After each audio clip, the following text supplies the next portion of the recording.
He had a real commitment to the community. He grew up in a small town in Niobrara, Nebraska, and his father and grandfather had been involved in the Bank of Niobrara, and he had an opportunity when Bill was in high school to move to Grand Island. They just embraced it and loved the community from the minute they arrived. The community and the bank there was a symbiotic relationship. For them to be successful, the community had to be successful and thrive. He loved progress in his personal life, he loved progress with his family, he loved progress with his business, and he loved progress in the community. And I think he felt that if everyone did their part, the community would be very successful, the bank would be successful, his family would be successful. He was never a huge strategic planner. He did not think too far ahead. He kind of went with what was in front of him and tried to make the best decision with the information he had at that time. And then he moved down the road.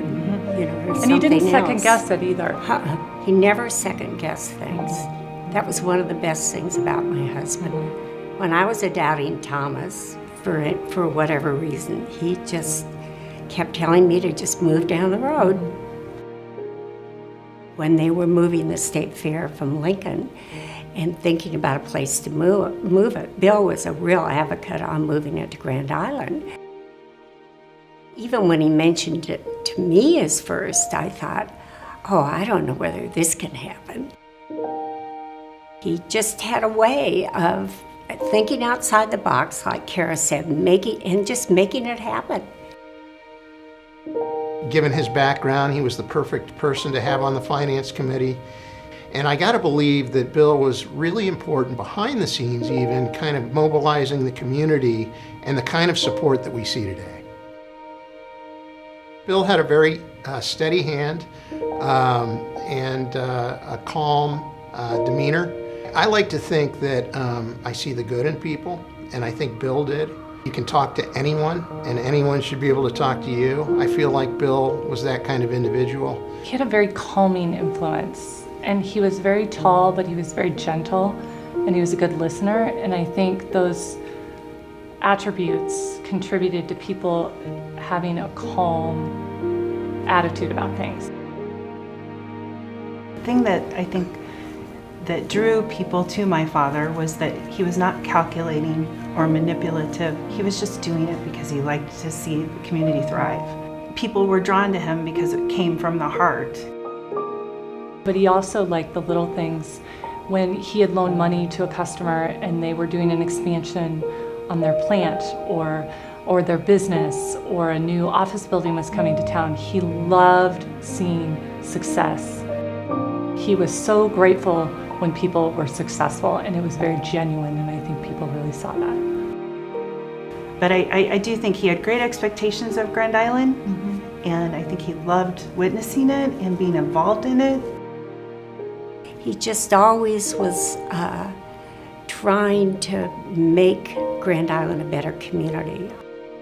That was kind of how the Marshall family, my grandfather, and then my father afterwards became very ingrained in the community and its causes and its projects. He had great expectations of Grand Island because he loved Grand Island.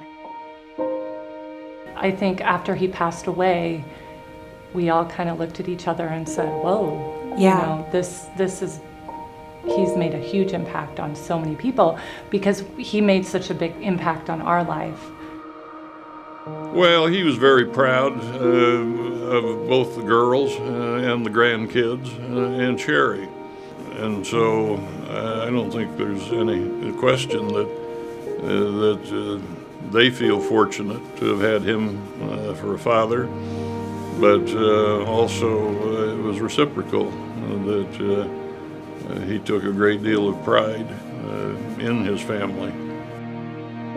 He just walked down the road every day and tried to make that day a little better. And when I think about that, it's a wonderful way to live.